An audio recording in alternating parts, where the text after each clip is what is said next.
Hello friends, मैं जामा स्वीटावा स्वागत करता हूं आप सभी का अपना YouTube channel learn with concept पे। आज हम पढ़ने वाले हैं एनसीईआरटी पर आधारित क्लास 10 की मैथ की प्रश्नावली 3.4 के सभी क्वेश्चंस और इससे जुड़े हुए कंसेप्ट। हमने दो चर वाले रेखीय समीकरण के युग्म को 5 वीडियो से हल करना सीखना है, जिसमें से हमने ग्राफी विधि से हल करना सीख लिया है, प्रतिस्थापन विधि से हल करना सीख लिया है और आज हम जो करने वाले हैं वो है विलोपन विधि से दो चर वाले रेखीय समीकरण के युग्म को सॉल्व करना। तो चलिए हम इसमें करते हैं। ये आपके पास दो क्वेश्चंस दिए गए हैं, हालांकि ये प्रश्नावली के ही क्वेश्चंस है, इसलिए मैंने एग्जाम्पल के थ्रू कुछ नहीं लिया है, इन्हीं क्वेश्चंस को ले लिया है ताकि दोबारा मेहनत ना करनी पड़े। यहाँ आप देखेंगे यहाँ आपको देखेंगे तो आपके पास दो चर वाले रेखीय समीकरण के युग्म है और वो भी दो समीकरण दिए गए हैं, यहाँ भी दो समीकरण दिए गए हैं। इसको सॉल्व करना है हमें विलोपन विधि से। तो विलोपन विधि से हम इसे कैसे सॉल्व करेंगे, तो ध्यान दीजिए, पहले वाले समीकरण लीजिए चाहे दूसरे वाले लीजिए, दोनों को देखना है, ठीक है ना। इसमें करना क्या होता है कि x का जो पहले वाले समीकरण में x के गुणांक जो भी होंगे उसको दूसरे वाले समीकरण में x के गुणांक के बराबर बनाना है। और बनाने से फ़ायदा क्या होगा, जब दोनों समान बन जाएंगे तो हम पहले वाले समीकरण से दूसरे वाले समीकरण को घटा देंगे तो दोनों के x का जो मान होगा वो कट जाएंगे, ठीक है ना। यहाँ देखिए, या चाहे आपको क्या करना पड़ेगा कि पहले वाले समीकरण में y के गुणांक और दूसरे वाले समीकरण में y के गुणांक को सेम बनाना पड़ेगा। चाहे आप x को बनाएं चाहे आप y को बनाएं, आप कोशिश से भी कर सकते हैं, ठीक है। बनाया कैसे जाता है, पहले वाले जो समीकरण होंगे उसमें x का जो भी गुणांक होगा उस गुणांक को समीकरण नंबर 2 में गुणा कर दिया जाता है, समीकरण नंबर 2 में उससे गुणा कर दिया जाता है। इसी प्रकार y में भी है, और समीकरण 1 और फिर समीकरण 2 का गुणांक जो भी है, x का गुणांक लीजिए चाहे आप y का गुणांक लीजिए, ठीक है ना। उसके बाद समीकरण 1 में उससे गुणा किया जाता है। जैसे यहाँ पर देखिए, इसमें क्या है, x का गुणांक इसमें देख रहे हैं 2 है, इसमें x का गुणांक 1 है, तो हम समीकरण 1 में 2 से गुणा कर सकते हैं ताकि यहाँ से 2x + 2y बराबर 10 हो जाएगा। फिर 2x यहाँ जाएगा, 2x यहाँ जाएगा, पहले वाले समीकरण में दूसरे वाले समीकरण को घटा देंगे या जोड़ेंगे। जोड़ने या घटाने पर हमें x का मान कैंसिल हो जाता है, बचता है आपके y का मान। इससे आपको प्रतिस्थापन विधि से भी सॉल्व करना होता है, तो आप जो करना सीख गए हैं तो आप वो कर लेंगे। चलिए हम यहाँ पर 2-4 क्वेश्चंस करेंगे, उसके बाद से आपको ऑटोमेटिक समझ में आ जाएगा। यहाँ देखिए, ये आपका है समीकरण नंबर 1 और ये आपका समीकरण है 2। मैं क्या कर रहा हूँ, यहाँ देखिए, समीकरण 1 में 2 से गुणा करने पर लिखिए, या चाहे आप ऐसे भी लिख सकते हैं समीकरण 1 × 2। तो यहाँ से क्या होगा, 2x + 2y = हो जाएगा 10। 1 में मैं 2 से गुणा करूंगा तो लेफ्ट हैंड साइड में भी x में भी 2 से गुणा होगा, y में भी 2 से गुणा होगा और राइट हैंड साइड में 5 से भी 2 से गुणा होगा। और आपके पास समीकरण 2 क्या है, 2x - 3y = 4, ठीक है ना, मैं क्या कर रहा हूँ, समीकरण 1 से समीकरण 2 को घटाने पर, ठीक है ना, या हम लिख सकते हैं घटाने पर, इसको मैं समीकरण 3 दे देता हूँ और इसको मैं इक्वेशन 4 दे देता हूँ। अब यहाँ से चाहे आप लिख भी सकते हैं ऐसे, इक्वेशन 3 और -4 से तो घटाने पर यहाँ पर बचेगा क्या, यहाँ देखिए 2x + 2y बराबर 10 और यहाँ से बचेगा आपका 2x - 3y = 4।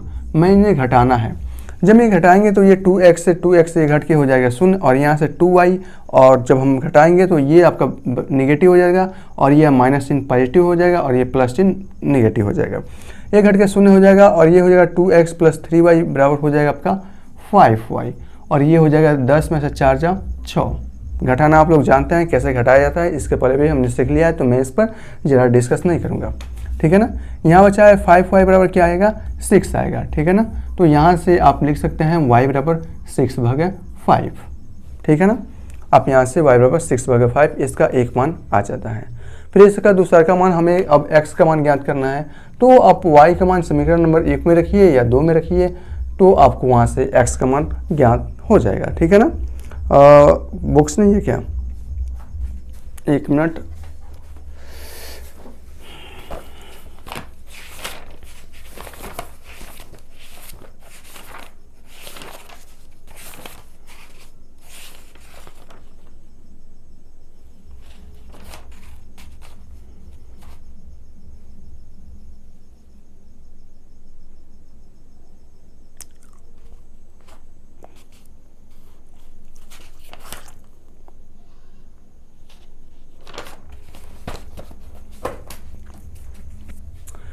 जब आप यहाँ देख रहे हैं कि y का मान 6/5 आया है, तो y का मान समीकरण नंबर 1 में रखिए या 2 में रखिए, वहाँ से आपका x का मान आ जाएगा। तो मैं y का मान समीकरण नंबर 1 में रख रहा हूँ, y का मान समीकरण 1 में रखने पर, आप 2 में भी रख सकते हैं, मान समान आएंगे रखने पर, ठीक है ना। तो रखेंगे तो आपके पास क्या आ जाएगा, यह है x प्लस वाई बराबर 5 है, और मैं क्या कर रहा हूँ x प्लस वाई का मान कितना है 6/5 इक्वल टू क्या है 5। या आप यहाँ से कर सकते हैं x इक्वल टू 5 और माइनस ये प्लस 6/5 है, राइट हैंड साइड में जाएगा माइनस में हो जाएगा, और यहाँ से हो गया 55 और माइनस 6/5 और यहाँ से निकल जाएगा 19/5, और यही आपका आंसर हो जाएगा। x का मान आप यहाँ से फाइंड आउट कर सकते हैं, y का मान आप यहाँ से फाइंड आउट कर सकते हैं। सबसे पहले जो मान ये x का और y का मान फाइंड आउट किए हैं क्या वो मान सत्य है या नहीं है, इसको कैसे पता चलेगा, यहीं से पता चलेगा समीकरण 1 और 2 से।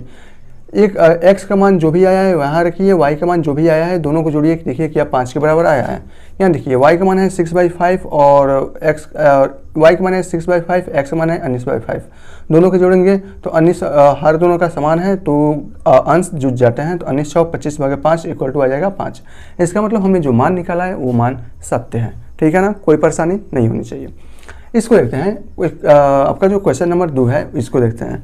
हम इसमें क्या कर सकते हैं, यहाँ देखिए x का गुणांक इसमें क्या है 3 है, x का गुणांक इसमें क्या है 2 है, तो चाहे तो आप इसमें 2 से गुणा कर सकते हैं। इसमें देखिए ये आपका इक्वेशन नंबर है 1 है, और ये आपका इक्वेशन नंबर 2 है। हम इसको कैसे करते हैं, या तो x का गुणांक को समान बनाना होता है, दोनों के दोनों इक्वेशन में x के गुणांक को समान बनाइए या y के गुणांक को समान बनाइए, ठीक है ना। तो यहाँ देखिए हम इसमें x के गुणांक को समान बनाने के लिए यहाँ 2 है यहाँ 3 है, और 2 और 3 का जो एलसीएम होता है वो होता है 6। तो 6 कैसे आएगा, जब हम इसमें 2 से गुणा करेंगे तभी वो 3 का गुणा 2 से होगा तो 6 आएगा। इसमें 6 कैसे आएगा, तो ये इसमें हमें 3 से गुणा करना पड़ेगा तो 6 आएगा। तो एक तो विधि ये है, दूसरा विधि क्या है, चलिए मैं इन दोनों विधियों से आपको बता देता हूँ ताकि आपको कहीं भी प्रॉब्लम ना हो, ठीक है ना।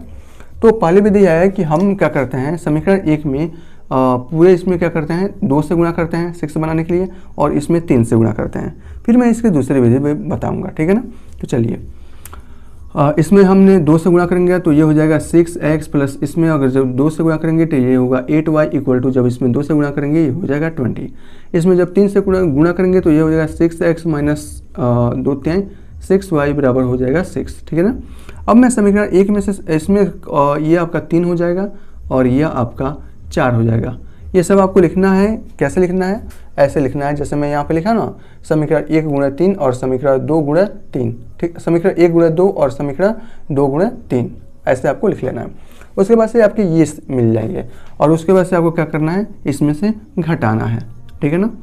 क्या करना है, 3 में से 4 को घटाना होता है, ठीक है ना। आपको लिखना है समीकरण 3 में से समीकरण 4 को घटाने पर, तो ये हो जाएगा माइनस, ये हो जाएगा प्लस और ये हो जाएगा माइनस, घट के ये हो जाएगा 0 और ये हो जाएगा 8 6 14y, और ये घटेगा तो बच जाएगा 20 में से 6 जा 14।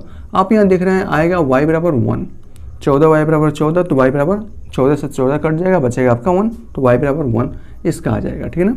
अब y का मान चाहे आप समीकरण 1 में रखिए या 2 में रखिए, आपको उससे कोई मतलब नहीं है, दोनों में से किसी में भी रख सकते हैं। तो मैं इसमें क्या कर रहा हूँ, एक ही में रख देता हूँ। तो y का मान समीकरण नंबर 1 में रखने पर ये आपको लिखना है, ठीक है ना,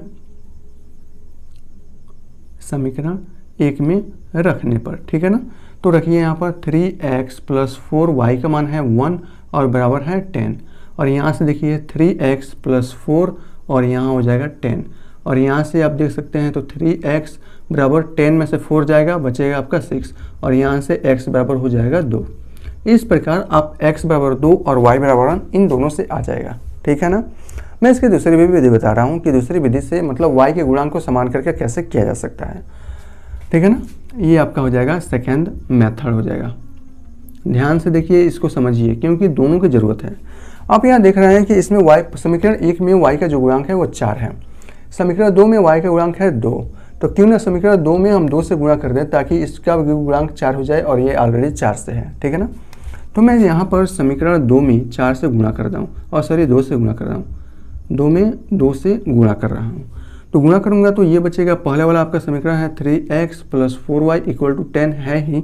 अब समीकरण 2 में मैं 2 से गुणा करूँगा तो ये हो जाएगा आपका 4x, और ये हो जाएगा माइनस 4y, और ये हो जाएगा आपका 4, ठीक है ना। ये बचा हुआ है समीकरण।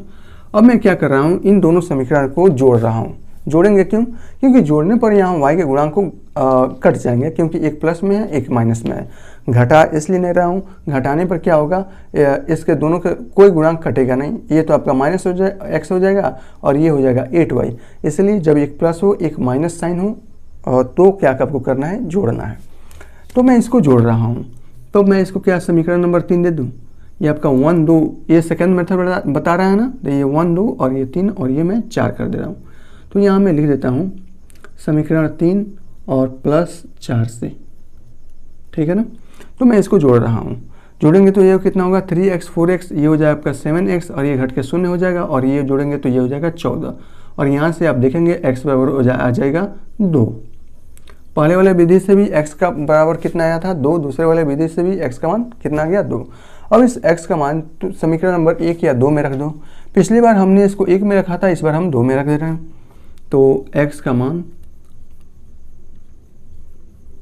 समीकरण 2 में रखने पर देखिए क्या हो रहा है। तो क्या है आपका, और 2x का मान आ गया 2 और ये बचा है माइनस और उसके बाद से 2y है इक्वल टू है 2, इसका हो जाएगा 4। मैं क्या कर रहा हूँ, 2 को लेफ्ट हैंड साइड में लाऊंगा तो प्लस है, ये हो जाएगा माइनस, और ये माइनस 2y को राइट हैंड साइड में ले जाऊंगा, ये होगा आपका 2y। तो ये हो जाएगा 2 बराबर हो जाएगा 2y, और यहाँ से आप देख रहे हैं y बराबर हो जाएगा 1, क्योंकि 2 में 2 से भाग जाएगा बचेगा 1, तो y बराबर बच जाएगा 1। आप यहाँ देख रहे हैं, चाहे आप पहली विधि से करो या चाहे आप दूसरी विधि से करो, कहने का मतलब है चाहे आप x के गुणांक को समान बनाइए चाहे आप y के गुणांक को समान बनाइए, मान सब में सेम आते हैं, ठीक है ना। यही आपको करना था। चलते हैं इसके तीसरे और चौथे क्वेश्चन पर भी, ताकि उससे भी आपको अच्छे से विलोपन विधि को ज्ञात किया जा सके। तो चलिए फ्रेंड चलते हैं क्वेश्चन नंबर 3 और क्वेश्चन नंबर 4 पर। क्वेश्चन नंबर 3 में ये इक्वेशन दिया गया है, इसमें 3x - 5y - 4 इक्वल टू 0 और ये है 9x equal to 2y plus 7, ठीक है ना। तो हमें इसको करना है बहुत ही इजी वे से, लेकिन विलोपन विधि से करना है। तो हम इसे कैसे करेंगे, सबसे पहले इक्वेशन को सही तो बना लो। ax + by equal to c के फॉर्म में सबसे पहले इक्वेशन को आपको बनाना पड़ेगा।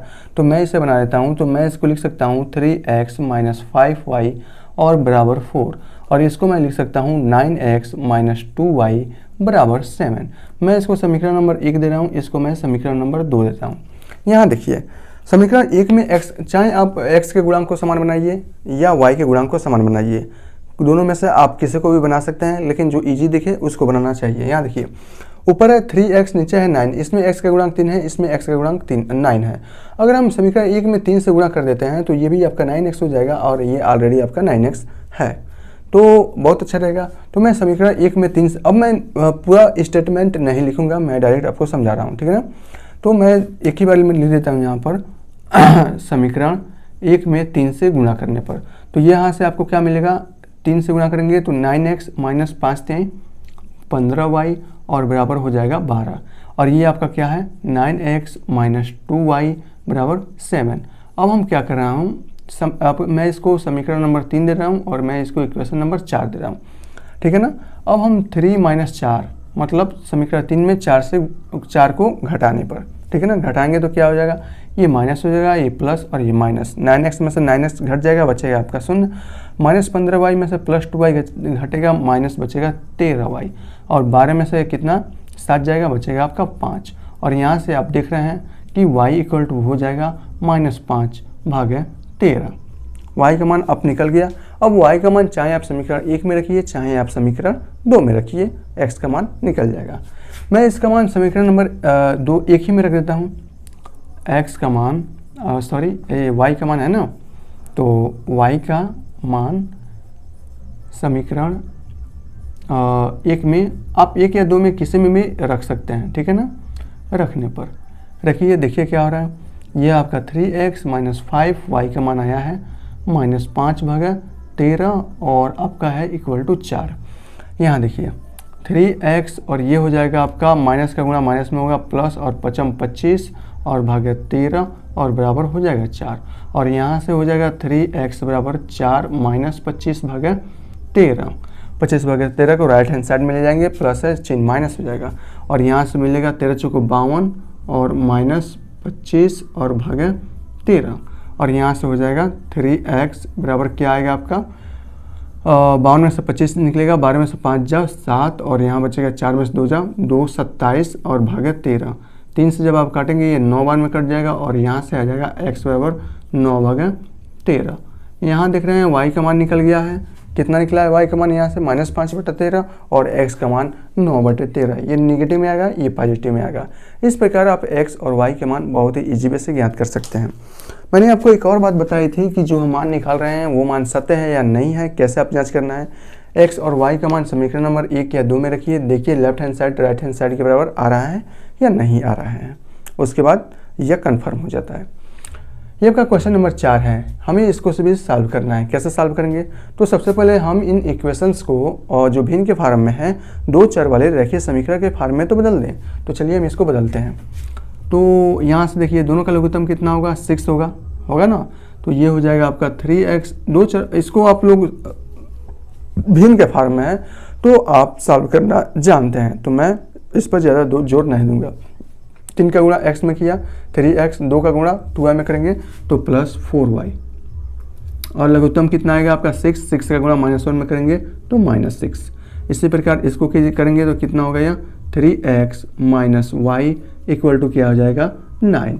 इसको मैं अब समीकरण नंबर 1 और इसको मैं समीकरण नंबर 2 दे रहा हूँ, ठीक है ना। यहाँ देखिए दोनों का क्या है, कोफिशिएंट यानी कि गुणांक समान है, तो 1 में से 2 को आप घटा सकते हैं। आप चाहें तो ऐसे भी कर सकते हैं, या y का गुणांक इसमें देखिए 4 है, इसमें 1 है, तो इसमें 4 से समीकरण 2 में 4 से गुणा करके भी इससे आप सॉल्व कर सकते हैं। तो जो हमें इजी लग रहा है उसी को कर लेते हैं। तो मैं समीकरण 1 से समीकरण 2 को घटा रहा हूँ, ठीक है ना, इसलिए मैंने माइनस का चिन्ह लगा दिया। तो बचेगा आपके पास क्या 3x + 4y इक्वल टू है -6, और यहाँ से देख रहे हैं 3x - y इक्वल टू है 9। जब मैं इसको घटाऊंगा तो ये हो जाएगा माइनस, ये प्लस और ये माइनस, ये हो जाएगा आपका 5y और ये हो जाएगा आपका -6 और -9 तो -15, और यहाँ से आपको मिल जाएगा y इक्वल टू -3।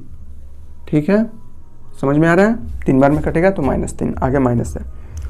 अब उस y का मान चाहे समीकरण 1 में रखिए चाहे समीकरण 2 में रखिए, मैं 2 में रख रहा हूँ। y का मान समीकरण 2 में रखने पर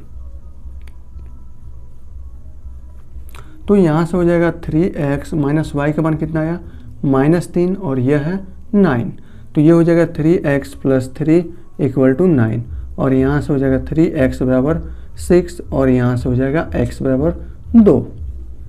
यही आपका आंसर हो जाएगा। तो बहुत ही ईजी वे से देखिए यह 2 और y का मान कितना आया -3।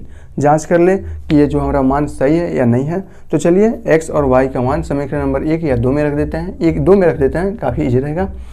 जब x का मान 2 रखेंगे तो ये हो जाएगा 3 दूना 6, और y का मान -3 रखेंगे, आगे माइनस है तो माइनस माइनस जुड़ के हो जाएगा प्लस, और ये 6 और +3 बराबर 9। इसका मतलब ये मान सत्य है, ठीक है ना। इस प्रकार आप इसे बहुत ही इजी वे से कर सकते हैं, इसमें आपको कोई भी प्रॉब्लम नहीं होगी। अब हम चलते हैं इसका क्वेश्चन नंबर 2 पर, देखते हैं क्वेश्चन नंबर 2 है क्या। 2 पर क्वेश्चन नंबर 2 कुछ बुक्स है मेरे पास, बुक्स में मैं देख लेता हूँ प्रश्न क्या है। इसमें दिया यदि अंश में 1 जोड़ दे और हर में 1 घटा दे तो भिन्न 1 में बदल जाता है, ठीक है। यदि हर में 1 जोड़ दे तो यह 1/2 हो जाता है। वह भिन्न क्या है, हमें उस भिन्न को ज्ञात करना है। क्या आप ज्ञात कर सकते हैं? बहुत ईजी से ज्ञात कर सकते हैं। तो सबसे पहले हम अंश और हर क्या है ये तो मान लेते हैं। तो चलिए हम मान लेते हैं, माना भिन्न के हर, माना और जो आपका भिन्न आएगा, भिन्न के अंश को x मान ले रहे हैं, अंश x तथा हर y है, हर y है। अब हम प्रश्नानुसार कर लेते हैं, जैसे जैसे प्रश्न में दिया है ना बस वैसे आपको सेटअप कर लेना है। मैं यहाँ पर एक भिन्न बना देता हूँ, तो ये भिन्न x/y के फॉर्म में है, ठीक है ना। चलिए हम इसको देखते हैं क्या है। कह रहा है यदि अंश में 1 जोड़ दे, चलिए हम अंश में इसके 1 जोड़ दे रहे हैं, ठीक है ना। और क्या है, और कह रहा है हर में 1 घटा दे, चलिए हम हर में 1 घटा देते हैं, ठीक है ना। तो क्या बोल रहा है, हर तो भिन्न 1 में बदल जाता है, यानी कि अब भिन्न का मान 1 हो गया। मैं इसको समीकरण नंबर अभी 1 नहीं दे रहा हूँ, ठीक है ना। दूसरा देखिए क्या कर रहा है, यदि हर में 1 जोड़ दें, यह हमारा हुआ अंश और ये हुआ हर, यदि मैं हर में 1 जोड़ देता हूँ तो यह 1/, अब यह 1 नहीं, 1 की जगह पर 1/2 हो जाती है, ठीक है ना। हमें यह भिन्न ज्ञात करना है कि वास्तव में x और y का मान क्या है, हमें यह ज्ञात करना है। तो सबसे पहले हम इसको सेटअप कर लेते हैं 2 चर वाले रेखीय समीकरण के रूप में, क्योंकि यह भिन्न के फॉर्म में है। तो मैं यहाँ से करूँगा तो ये हो जाएगा आपका x + 1 और इक्वल टू हो जाएगा y का गुणा 1 में करेंगे तो y और -1 का गुणा 1 में करेंगे तो -1। तो ये हो जाएगा यहाँ से x और -y इक्वल टू हो जाएगा -2। ठीक है ना, 1 प्लस में है, लेफ्ट राइट हैंड साइड में जाएगा तो -1 में होगा और -1 -2 और y प्लस में है, लेफ्ट हैंड साइड में जाएगा तो -2 -y। इसको मैं समीकरण नंबर 1 दे रहा हूँ। इसी प्रकार अगर मैं इसको करूँ तो ये हो जाएगा आपका 2x बराबर हो जाएगा y और +1। मैं y को क्या कर रहा हूँ, इधर ला देता हूँ तो 2x - y और यह हो जाएगा बराबर 1 और मैं इसको समीकरण नंबर 2 दे रहा हूँ। ठीक है ना, समीकरण 1 में मैं 2 से गुणा कर देता हूँ ताकि x का जो गुणांक है वो समान हो जाए। ये आप यहाँ देख रहे हैं कि -y है -y है। अगर हम समीकरण 1 में से 2 को घटा भी दें या समीकरण 2 में से 1 को भी घटा दें तो भी हमारा काम बन जाएगा। ठीक है ना, तो चलिए हम समीकरण 2 में से 1 को घटा देते हैं। समीकरण 2 में से 1 को घटाने पर, क्या घटा रहे हैं ना, या लिख ही देते हैं घटाने पर, तो यह 2x में से x घटेगा, बचेगा आपका क्या, यहाँ देखिए ये है 2x - y equal to n और 1 है आपका x - y और यह है आपका -2। जब इसमें घटाएंगे तो यहाँ देखिए 2x में से x घटेगा, बचेगा x, -y में से जब -y, यहाँ देखिए आपका है -y और हमें बीच में है क्या माइनस, और हमें क्या घटाना है, -y को घटाना है। तो -y और +y एक घटेगा तो हो जाएगा 0 के बराबर। ठीक है ना, तो ये हो जाएगा आपका 0 के बराबर और हम जब इसमें से 1 में से -2 को घटाएंगे तो ये हो जाएगा 3। इस प्रकार x का मान आप ये देख रहे हैं कि 3 आ रहा है। अब हम इस x के मान को समीकरण नंबर 1 में रख दे रहे हैं या 2 में रख दे रहे हैं, कोई में रखेंगे y का मान आ जाएगा। तो यहाँ से मैं लिख देता हूँ x का मान समीकरण 1 ही में रख देते हैं, रखने पर रख देते हैं। तो x का मान क्या है 3 और ये आपके पास -y इक्वल टू क्या है -2 और यहाँ से हो जाएगा आपका, मैं y को राइट हैंड साइड में, -2 को लेफ्ट हैंड साइड में लाऊंगा तो -2 प्लस -y और राइट हैंड साइड में जाकर +y हो जाएगा। तो 3 + 2 बराबर y और यहाँ से y बराबर आ गया आपका 3 2 5। आप यहाँ देख रहे हैं x का मान 3 और y का मान 5 आ रहा है। ठीक है ना, यहाँ देखिए ये जो कि जैसा क्वेश्चन में दिया गया है कि जो हमारा मान x का मान 3 और y का मान 5 है वो सत्य है या नहीं है, आप कैसे जांचेंगे, दिए गए समीकरण में रखे जांचेंगे। तो भिन्न हमारा क्या आ जाएगा, यहाँ देखिए, अतः भिन्न हमारा आ जाएगा, भिन्न क्या था x भागे y, x का मान आ गया है 3, y का मान आ गया है 5 और यही आपका आंसर आएगा। जांचने के लिए आपको रफ में क्या करना है, यहाँ देखिए x और भागे y है, जब अंश में हम 1 जोड़ते हैं और x का मान हमारा आया है 3 और y का मान आया है 5, यह क्या कह रहा है कि जब x अंश में 1 जोड़ते हैं, मैंने जोड़ दिया, और हर में से 1 घटाते हैं, मैंने घटा दिया, तो इसका मान क्या आना चाहिए, 1 के बराबर आना चाहिए। आ रहा है क्या, यह देखिए 4 भागे 5 में से 1 जाओ 4 और आगे आपका 1, इसका मतलब हमने जो निकाला है वो सत्य है। इसको आपको रफ में ऐसे जाँच करना है, कोई प्रॉब्लम नहीं होनी चाहिए। क्वेश्चन नंबर 3 है, इसको भी मैं पढ़ ले रहा हूँ, देख रहा हूँ स्टेटमेंट इसका कहा क्या रहा है, उसके बाद से हम इसको 2 चर वाले रेखीय समीकरण के रूप में बना देंगे। ठीक है ना, यहाँ देखिए 5 वर्ष पूर्व नूरी की आयु सोनू की आयु के 3 गुनी थी। तो सबसे पहले हमें तो मानना पड़ेगा कि नीरू की वर्तमान आयु क्या है और आपका सोनू की वर्तमान आयु क्या है। ठीक है ना, तो मान लेते हैं नूरी की वर्तमान आयु x वर्ष तथा सोनू की वर्तमान आयु y वर्ष है। माना नूरी की वर्तमान आयु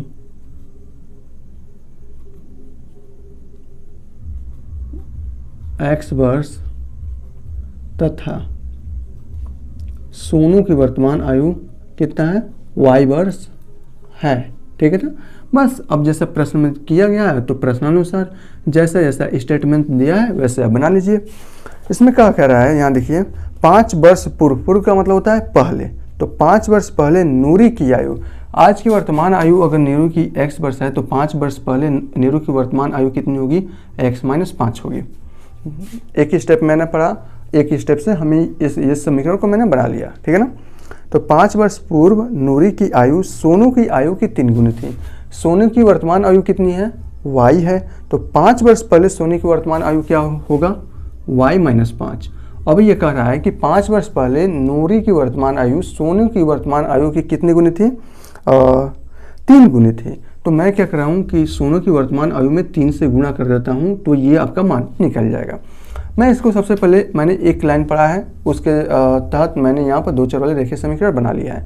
अब इसको थोड़ा सा मैं सही से कर देता हूँ। तो ये हो जाएगा x minus 5 equal to 3y minus 5, या मैं इसको लिख सकता हूँ x minus 3y equal to minus 5 है, या माइनस 5 है कट के हो जाएगा 0, ठीक है ना। माइनस 5 को राइट हैंड साइड में ले जाएंगे तो प्लस 5, तो माइनस 5 प्लस 5 कट के 0, और 3y है राइट हैंड साइड में, लेफ्ट हैंड साइड में लाएंगे तो माइनस 3y, ठीक है ना। इसको मैं समीकरण नंबर 1 दे रहा हूँ, ठीक है ना।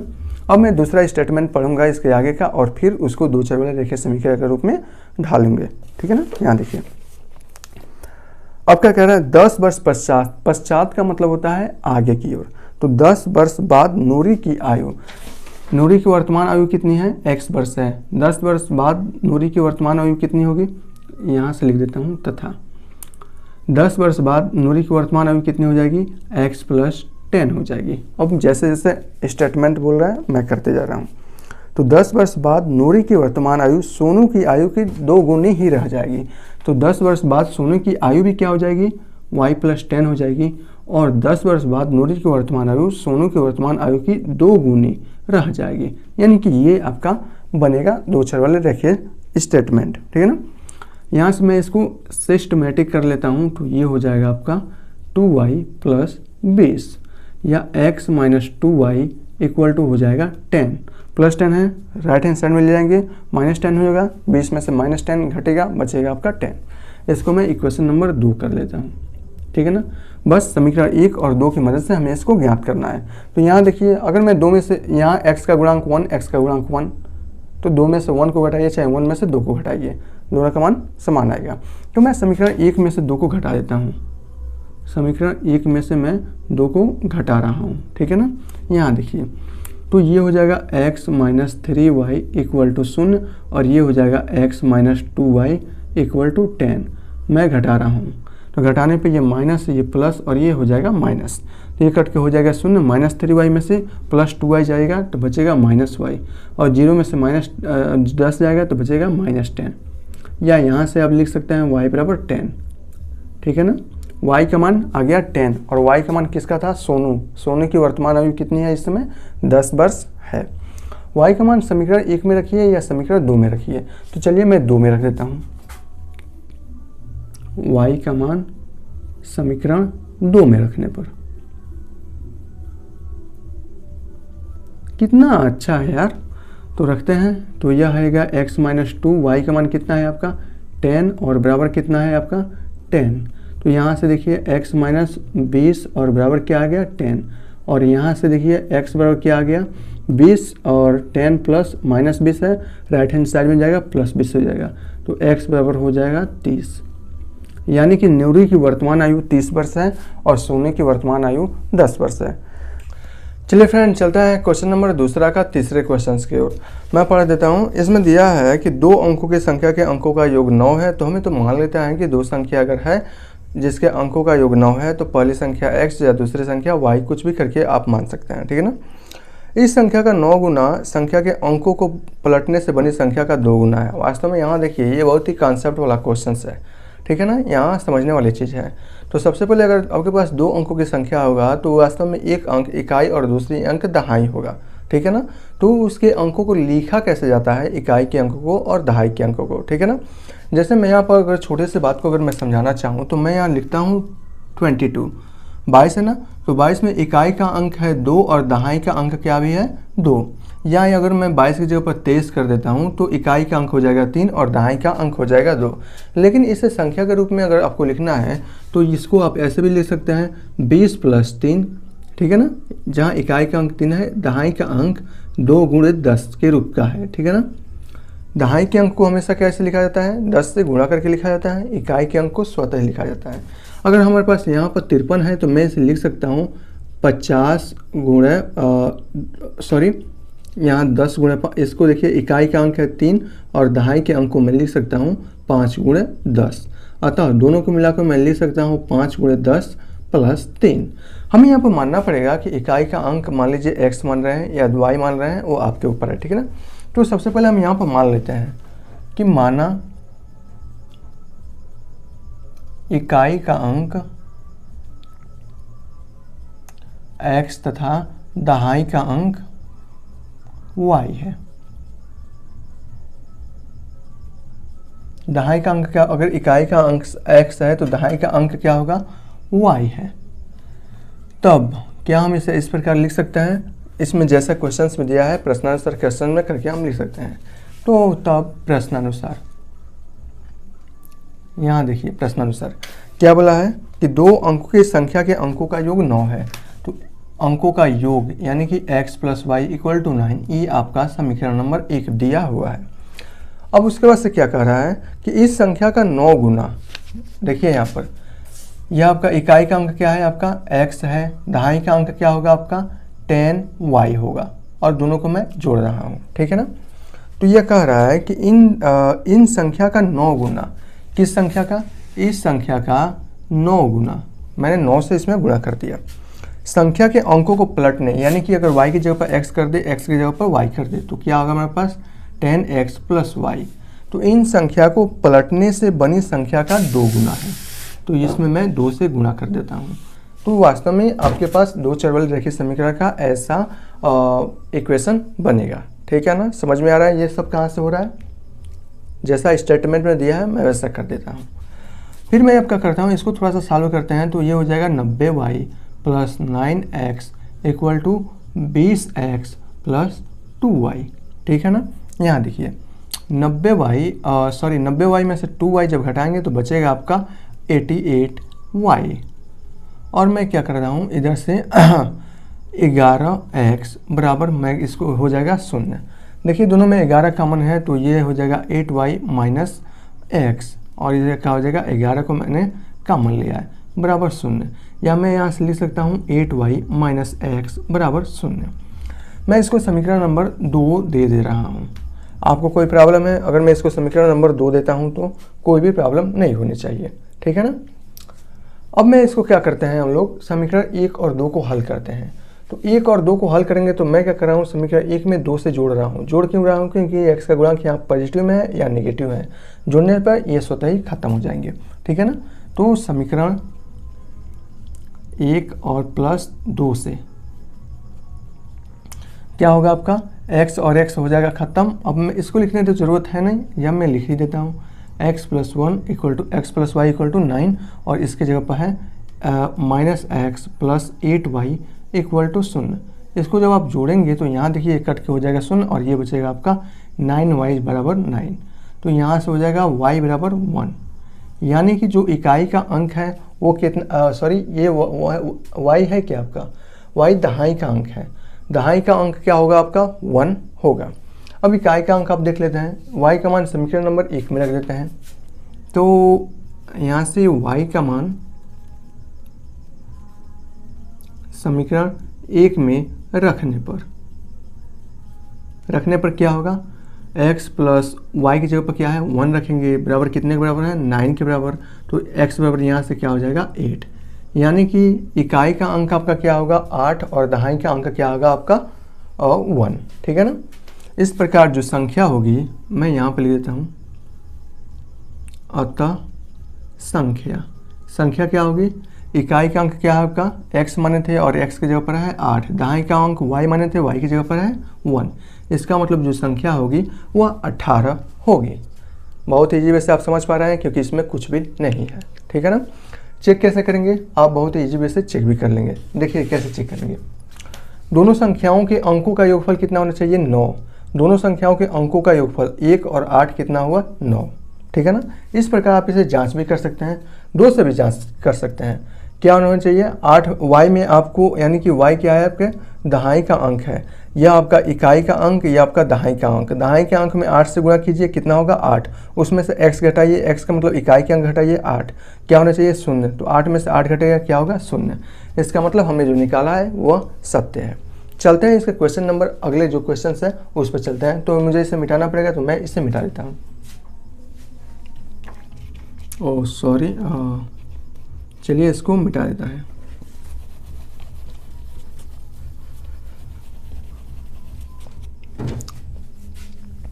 ठीक है ना, कोई प्रॉब्लम नहीं होनी चाहिए, क्योंकि बहुत ही इजी वे से हम इसे कर पा रहे हैं। यह क्या है, क्वेश्चन नंबर 4 है। क्वेश्चन नंबर 4 में कहा है कि मीना 2000 रुपये निकालने के लिए एक बैंक गई है। उसने खजांची से जो पैसे बांटा है कैशियर, उससे 50 रुपये तथा 100 रुपये का नोट देने के लिए कहा। मीना ने कुल 25 नोट प्राप्त किए। ज्ञात कीजिए कि उसने 50 और 100 रुपये के कितने नोट प्राप्त किए हैं। क्या है इसमें, कुछ है, कुछ भी नहीं है। फिर भी हम कर लेते हैं। तो मान लेते हैं कि 50 रुपये के एक्स नोट तथा 100 रुपये के वाई नोट प्राप्त किए हैं। तो सबसे पहले हमें तो मानना पड़ेगा ना। तो माना मीना, ये इसमें लड़कियों का नाम बहुत ज़्यादा है यार। कोई इधर आई थी अभी और फिर से ये आ गई, मीना आ गई।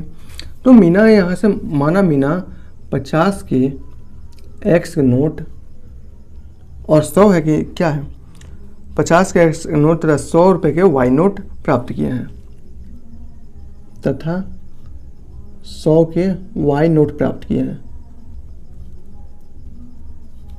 ठीक है ना। और टोटल नोट उसमें उसको कितना मिला है, तो टोटल नोट उसको 25 नोट प्राप्त किए हैं। तो मैं यहाँ पर प्रश्नानुसार डायरेक्ट कर रहा हूँ, यानी कि 50 के एक्स नोट और 100 के वाई नोट मिले हैं और टोटल नोट की संख्या कितनी है, 25 है। और मैं इसको समीकरण नंबर 1 कर दे रहा हूँ, ठीक है ना। तथा अब यहाँ देखिए 50 रुपये के, अगर मान लीजिए 50 के एक्स नोट मिले हैं तो इसको टोटल नोट मिलेंगे कितने, 50 एक्स मिलेंगे। वाई रुपये के 100 नोट मिले हैं तो इसको टोटल मिलेंगे कितने, 100 वाई। दोनों को जोड़ा जाएगा तो फिर टोटल नोट की संख्या, टोटल नोट कितने मिले हैं इसको, 2000 रुपये के नोट मिले हैं, 2000 रुपये मिले हैं, ठीक है ना। अगर मान लीजिए 50 के एक्स नोट मिले होंगे उसको, 100 रुपये के वाई नोट मिले होंगे, टोटल नोट उसको कितने मिले हैं, 25। नोट की संख्या 25 है, टोटल रुपए कितने मिले हैं, 50 रुपये के अगर एक्स नोट मिल रहे हैं, 100 रुपये के वाई नोट मिले हैं, तो टोटल रुपए उसको कितने मिले हैं, 2000 रुपये मिले हैं, ठीक है ना। मैं इसमें क्या कर रहा हूँ कि 10 से भाग दे रहा हूँ। तो 10 से भाग देंगे तो ये हो जाएगा आपका 5x और ये हो जाएगा आपका 10y, और 10 से जब इसमें भाग देंगे तो ये हो जाएगा 200, ठीक है ना। इसको मैं समीकरण नंबर 2 दे रहा हूँ। अब इसको क्या, समीकरण 1 और 2 की सहायता से हमें x और y की मान ज्ञात करना है। x और y है क्या आपका, 50 रुपये के नोट हैं और 100 रुपये के नोट हैं। नोट की संख्या 25 है। इस प्रकार x और y दोनों को मिलाकर हमें कितना आना चाहिए, 25 आना चाहिए। और हमें y ज्ञात करनी है। कैसे करेंगे, यहाँ देखिए समीकरण 1 में या तो 5 से गुणा कर दीजिए ताकि x का कोफिशिएंट समान हो जाए, या समीकरण 1 में आप 10 से गुणा कर दीजिए ताकि y का कोफिशिएंट समान हो जाए। तो चलिए हम इस बार क्या करते हैं, y में 10 से गुणा कर देते हैं, ठीक है ना। यानी कि समीकरण 1 में 10 से गुणा करने पर मैं यहाँ पर डायरेक्ट लिख रहा हूँ। तो क्या हो जाएगा आपका 10x plus 10y equal to, जब 10 से गुणा करेंगे तो ये हो जाएगा 250, 25 दांग का 250। और मैं समीकरण 2 को वैसे ही लिख ले रहा हूँ, 10y बराबर कितना है, 200 है। अब हम यहाँ पर क्या कर रहे हैं, या मैं इसको 3 बोल दे रहा हूँ और मैं इसको 4 बोल दे रहा हूँ। तो यहाँ पर समीकरण 3 में से 4 को घटाने पर, आपको हिंदी में भी लिखना है, समीकरण 3 में से 4 को घटाने पर, और घटाएंगे तो ये कितना होगा, 10x में से 5x घट जाएगा, ये माइनस माइनस माइनस, तो ये हो जाएगा आपका 5x, घट के ये 0 हो जाएगा, 10y में से 10y घटेगा, 0 हो जाएगा। 250 में से अगर 200 घटाएंगे तो ये हो जाएगा 50, ठीक है ना। और यहाँ से आप देख सकते हैं x बराबर कितना आएगा, 10 आएगा। इसका मतलब 50 रुपये के उससे कितने नोट मिले हैं, 10 नोट मिले हैं। जब 50 रुपये के 10 नोट मिले हैं तो 100 रुपये के कितने नोट मिले होंगे, 15 नोट मिले होंगे, तभी ना 15 और 10 टोटल नोट की संख्या है 25, ठीक है ना। तभी फिर भी मैं समीकरण 1 से इसे ज्ञात कर ले रहा हूँ। x का मान समीकरण 1 में रखने पर, ताकि हमें y की नोट की संख्या मालूम चल जाए। हालांकि ऐसे भी हम लोग ज्ञात कर सकते हैं। तो x का मान कितना है, x का मान यहाँ पर है 10 और y और बराबर कितना है, समीकरण 1 25 के बराबर है। आप यहाँ से y इक्वल टू क्या हो जाएगा, 25 में से 10 जाए 15, ठीक है ना। इस प्रकार y यानी कि 100 रुपये के उससे टोटल 15 नोट मिला है, x यानी कि 50 रुपये के उससे 10 नोट मिले हैं। पहली बात, नोट की संख्या कितनी होनी चाहिए थी, 25 होनी चाहिए, है क्या, 15 और 10 25 है। दूसरी बात, दोनों नोटों को मिलाकर उससे कितने रुपए होने चाहिए, 2000 रुपये होने चाहिए। जब 100 रुपये के 15 नोट मिले हैं तो उसके पास 1500 ऐसे ही हो गए। 50 रुपये के 10 नोट मिले हैं यानी कि 500 ऐसे हो गए। तो 1500 और 500 टोटल उसके पास कितने रुपए हो गए, 2000। क्या 2000 है, आ रहा है, हाँ 2000 आ रहा है। इसका मतलब ये हमने इसकी गणना सही से की है। अब मैं आपके ऊपर सिर्फ एक क्वेश्चन छोड़ रहा हूँ और वो है क्वेश्चन नंबर लास्ट है, जो इसके 5वां है। उसको आपको करना है। आप इसको कैसे करेंगे मुझे नहीं मालूम है। अगर एक क्वेश्चन करने में आप असफल रहते हैं तो ये पढ़ने से कोई